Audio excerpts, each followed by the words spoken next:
Melly spent a few more microseconds pondering the night sky, and possibly her former life as a nebulous bachelorette.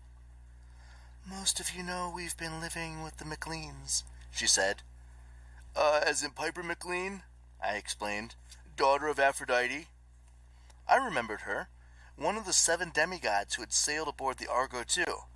In fact, I'd been hoping to call on her and her boyfriend, Jason Grace, while I was in Southern California, to see if they would defeat the Emperor and free the Oracle for me.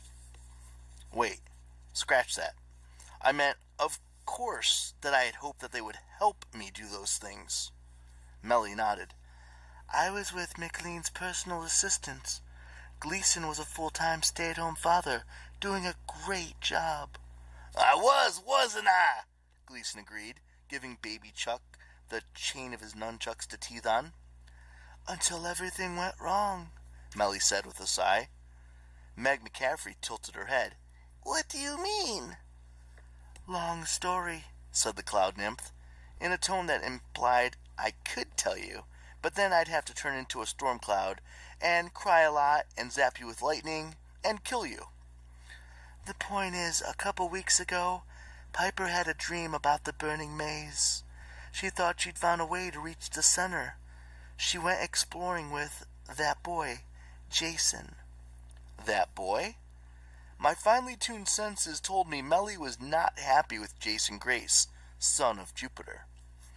"When they came back," Melly paused, her eyes half swirling in a corkscrew of cloud stuff, "they said they had failed, but I don't think that was the whole story.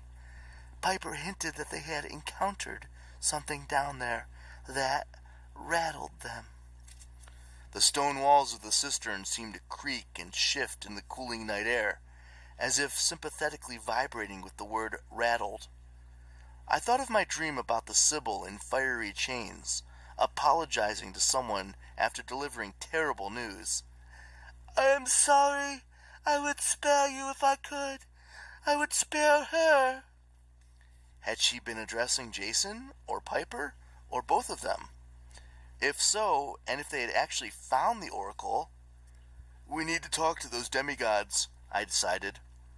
Melly lowered her head. "I can't take you. Going back, it would break my heart." Head shifted baby Chuck to his other arm. "Maybe I could." Melly shot him a warning look. "Yeah, I can't go either," Hedge muttered.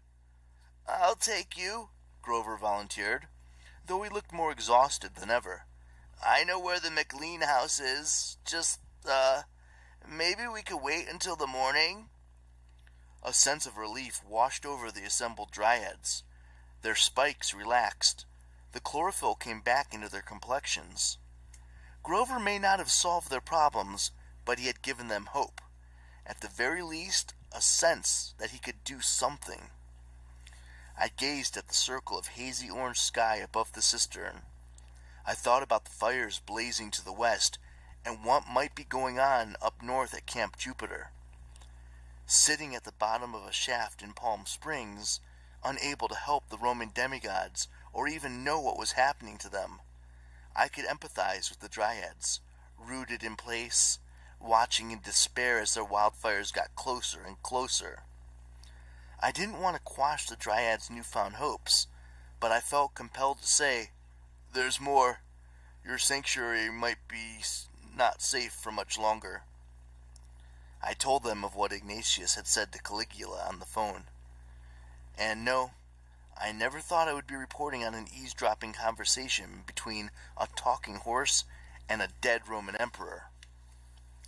Aloe Vera trembled, shaking several highly medicinal triangle spikes from her hair. How could they know about Athalias? They've never bothered us before." Grover winced. "I don't know, guys, but the horse did seem to imply that Caligula was the one who had destroyed it years ago. He said something like, 'I know you only think you took care of it, but that place is still dangerous.'" Joshua's bark-brown face turned even darker. "Doesn't make sense. Even we don't know what that place was." "A house," Meg said. "A big house on stilts. These cisterns? They were sport columns. Geothermal cooling water supply. The dryads bristled all over again. They said nothing, waiting for Meg to continue. She drew in her wet feet, making her look even more nervous, like a nervous squirrel ready to spring away. I remembered how she wanted to leave here as soon as we arrived, how she warned that it was not safe. I recalled one line from the prophecy we hadn't yet discussed. Demeter's daughter finds her ancient roots. Meg, I said as gently as I could, how do you know this place? Her expression turned tense but defiant, as if she wasn't sure whether to burst into tears or fight me. Because it was my home, she said. My dad built Atheles.